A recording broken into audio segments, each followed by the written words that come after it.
everybody, and welcome to another episode of Current Events in Biblical Times. My name is Keith Hack, and I want to welcome you all to Wordwalkers, a online ministry that is looking for the signs of the times, that is leading us, I believe, to the return of Jesus Christ. And I'm so glad that you are able to join us and be a part of this update, and I hope that it is truly a blessing to you. By all means, if you're interested in stuff like this, down in the description below, there will be a link to the Facebook group. It's a private Facebook group. Links to the Instagram account, my email account if you want to send me a quick email. And please hit the like and the subscribe button. Make sure if you're liking this kind of stuff, you're a part of the community on YouTube. And by all means, share it if you think someone needs to hear this. Today, we're going to look at Matthew's Gospel, chapter 25, verse 1 through 13, as our scripture reading, and then we'll get into the current events that are going on around the globe from a biblical perspective. So Matthew 25, verse 1 through 13, it is the parable of the 10 virgins. And we begin reading, Then the kingdom of heaven shall be likened to 10 virgins, who took their lamps and went out to meet the bridegroom. Now 5 of them were wise, and 5 were foolish. Those who were foolish took their lamps and took no oil with them, but the wise took oil in their vessels with their lamps. But while the bridegroom was delayed, they all slumbered and slept. And at midnight a cry was heard, and behold, the bridegroom is coming. Go out to meet him. Then all those virgins arose and trimmed their lamps. And the foolish said to the wise, Give us some of your oil, for our lamps are going out. But the wise answered, saying, No, lest there should not be enough for us and you. But go rather to those who sell and buy for yourselves. And while they went to buy, the bridegroom came, and those who were ready went in with him to the wedding. And the door was shut. Now afterward the other virgins came also, saying, Lord, Lord, open to us. But he answered and said, Assuredly I say to you, I do not know you. Watch, therefore, you know neither the day nor the hour in which the Son of Man is coming. So, important lesson learned, right? Be prepared. The oil, the lamp, that is who you are. Are you preparing yourself? Are you filling yourself with the Spirit of God, with the Word of God, anticipating what God said was coming? I've said this before, I'll say it again. This is not mythology for Christians. This is theology. This is the study of God. This is the understanding that this is real and this is going to be taking place. And so part of what we're doing in current events in biblical times, going through the headlines, kind of seeing what's going on around the world, and then making some decisions as to whether or not we can see with our own eyes now, as we get closer, the signs of the times that lead us to the return of the kingdom of God and of his Son, Jesus Christ. So, with that being said, let's head on over to the headlines right after this.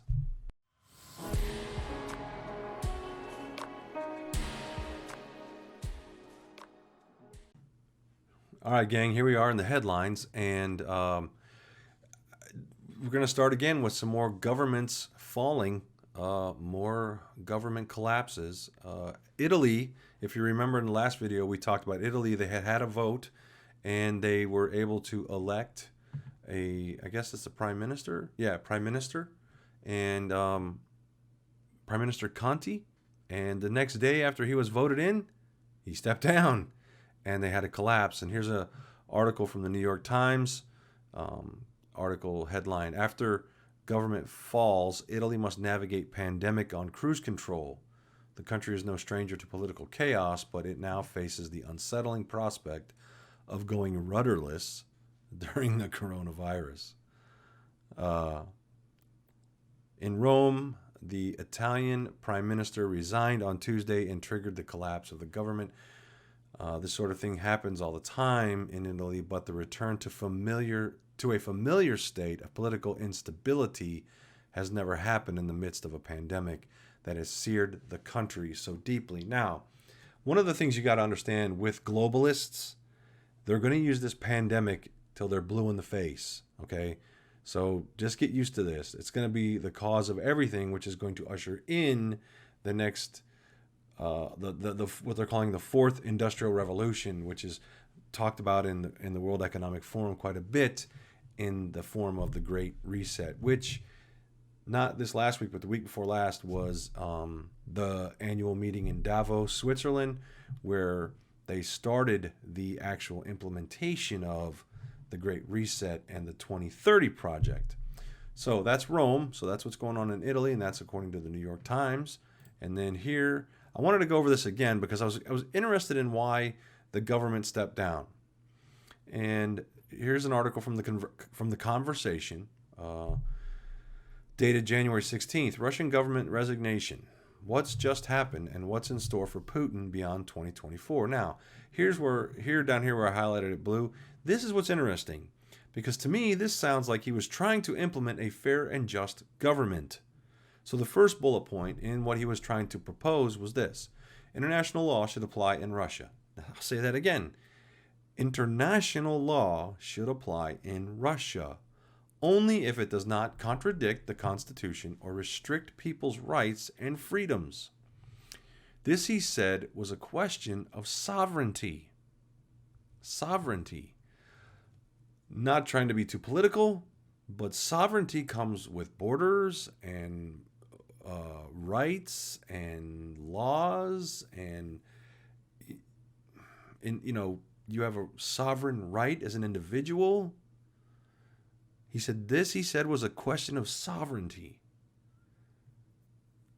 That's something to think about, especially now with the administration that's in our country, in America, and the desire for open borders, complete amnesty. There's where do we don't want to lose sovereignty. Seems like Russia's ahead of us here. Second bullet point: the leading political figures should not have foreign citizenship or the right to live permanently in another state, as well as these qualifications. The president must have lived in Russia for the last 25 years. Well, that makes sense to me too. I mean, if you're going to be president, you better have been there for a while. I know, if I'm not mistaken, I believe in America, you have to be a born citizen to run for president of the United States.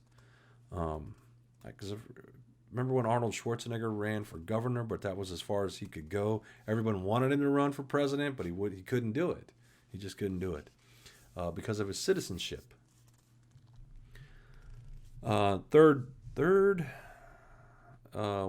principle says the president should not be able to hold presidency for 2 consecutive terms. Although Putin said he doesn't think this is a matter of principle. So I guess what that means is he didn't think anyone else they didn't have an issue over this in their government. But I guess I like it. They can't run for 2 consecutive terms. I don't know what a term is in Russia, how long it is. I know Putin's been in office for a long time, but I don't know. Then the prime minister and all ministers should be appointed by the State Duma or parliament instead of the president, instead of Putin, who would have no right. In other words, they would pick, they would vote, and he would have no right to reject those appointments. The same principle that we have here in this country. It seems like Russia is trying to move, or Putin is trying to move these folks to a more freer state, and for whatever reason, the government shut down or resigned from it. I don't know. I really don't know. And the last one here, this last one, the independence of judges should be enshrined and protected. So and that's the way it should be, period. Any good government knows that you have a legislative body, which is the Congress and the Senate for us. Theirs would be the parliament. They make the laws, and then the judges rule on those laws. And they're not politically, they were not politically motivated. That makes perfect sense. And that's why I don't understand why these were the things that he was trying to implement, and those were the things that they walked away from. They quit. I would think as a people, you would want your freedoms, which I just didn't understand that. Anyway, well, that's the reasons why they stepped down. Here's a really interesting scenario going on over in Myanmar. Myanmar declares martial law in troubled Kongang region. Used to be Burma. Used to be the Republic of Burma. Kunlong, Myanmar. Myanmar President Thein Sein declared a state of emergency and imposed martial law in a region near the Chinese border after more than 70 people were killed in fighting between the Myanmar army and a rebel group. The conflict is a setback for Myanmar's semi-civilian government, which took power in 2011 after 49 years of military rule and is seeking to end hostilities with the many groups that have taken up arms since they became independent in 1948. Excuse me. So yeah, there's another country where there's chaos and no real direct rule going on. So you can see that if you're just looking at America and you're just looking at what a lot of people are deeming corruption, illegitimacy, whatever you want to call it, I'm not here to get political, but it's not just America. There's a thread to this. Something's going on globally, and we need to be looking at this stuff. We can't not just not look at it. Something bigger is happening. I believe it has to do with God's plan. Here's the Dutch news report from February 6, 2021. Gets a little bit more in detail about why the Dutch government collapsed. It says here, the Dutch government has resigned in wake of the child care benefit scandal after an official report said ministers, civil servants, parliament, and even judges had a role in the affair, which left parents powerless to fight back when accused of fraud. Now, this is interesting. The collapse of the four-party coalition had been widely expected by commentators and had been given extra impetus by the decision of Labour Party leader, and I'm not even going to try to say that word, his name, I'll just butcher it, on Tuesday. I guess Asher was social affairs minister at the time of the scandal. Now here it is, in which thousands of families were wrongly accused of defrauding the tax office in order to pay back benefits, causing many acute financial problems.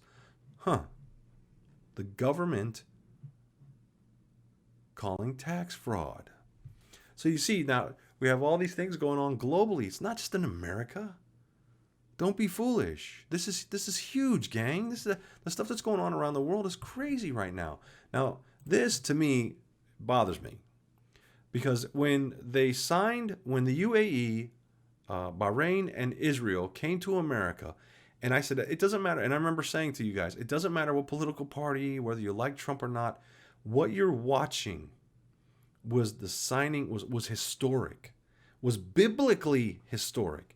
No other president in history, guys, in history, has been able to pull off what Trump pulled off. Like him or hate him, what he pulled off, no other president has been able to do. And subsequently, we're still seeing more and more nations come on board. But now here, the new administration in our country has ceased. And I'm going to talk about this a little bit because the administration in this country has ceased, for now, the sale of the I want to say their it's in this video. We're going to watch a clip of this video. The bombers, the stealth fighter jets that was part of the deal to the UAE. Now, you just signed a peace and normalization treaty. And if you think about it, if you have the UAE, you have Israel there with the military power to hold in check Iran and its desire for nuclear capabilities and their desire to continue to break the treaties and the pacts that they've signed with the IAEA, why would you do this? You finally are starting to get peace in the Middle East, and then they stop. I've shown these videos several times, and they're part of the updates on the Facebook group. But I just wanted to run this video here real quick and just show you a clip of it. This bothers me because this doesn't make any sense at all from a status of peace. We very much support the Abraham Accords. We think that Israel normalizing relations with its neighbors and other countries in the region is a very positive development, and so we applauded them, and we hope that there may be an opportunity to build on them in the months and years ahead. We're also trying to make sure that we have a full understanding of any commitments that may have been made in securing those agreements, and that's something we're looking at right now. The undisclosed details evidently relate to arms sales to the United Arab Emirates of sophisticated F-35 stealth aircraft, and separately, a significant deal with Saudi Arabia, which under the Trump administration aimed to provide Washington's Arab Gulf partners advanced military equipment that would consequently deter the Islamic Republic of Iran. Generally speaking, when it comes to arms sales, it is typical at the start of an administration to review any pending sales, to make sure that what is being considered is something that advances our strategic objectives and advances our foreign policy. So that's what we're doing at this moment. So he said petty sales. These are military fighter jets. This is not a petty sale. I'm a little bothered by it because from a biblical perspective, look, for the last 4 years, we didn't start any conflicts in them. No new wars, nothing. The one thing that everyone said was going to happen didn't happen. And we started bringing our boys home and our girls home. Okay? And we were putting the protection where it needed to be in the hands of the governments that wanted to do it. And now it's gone. And again, that leads me to the understanding of where it says in the Bible, where they say peace and safety, and then sudden destruction. I mean, to me, this one, I don't understand. It doesn't make a bit of sense. It really doesn't. From any side of the aisle, to me, this is just something where it seems like it's hurt feelings, and I'm not going to let them get this one up on me. That's just the way I feel about it. And then last time we got together, we took a look at the United States debt clock. Remember, we saw that all of us are in hock for about $480,000. Well, here's the world debt clock. Here's all the countries listed in their debt, right? And I don't know what is wrong with my nose. It's so itchy. Okay, so here we have the United States leading the leaderboard. Not a place you want to be on this one. $27 trillion. China has $7 trillion, Japan 14, Germany 3. But look at the disparity where we're at on the debt clock and where everyone else is at. What is this? 1, 2, 3, 4, 5, 6, 7, 8, 9, 10. So these are the top 10. No one's even close to the amount of debt that we're in. That's ridiculous. And then you go down here to the bottom half of the board, and these are in the hundreds of millions. So I'd like to be back down there again, wouldn't you? I mean, I just find it amazing. We're not supposed to be on the top of that leaderboard. I wonder if I click this. Oh, it doesn't do nothing. United States debt clock. Here we are. Here we go. Let's see where we're still at. We're still at $480,000 in debt. Oh, let me make myself a little smaller here. I'll show you. Right there. $480,000 right there. See that? $480,000 right there. $480,000. Well, guys, that's what I've got for headlines today. And with that, don't forget to check us out on the other platforms. You know what? As a matter of fact, while we're here, why don't we just go take a look at the other platforms real quick? Here's the MeWe account. And I will go to, where's it at? Wordwalkers. Here's our thread. And then if I go here, I'll show you the group page. It looks a lot like ours. And then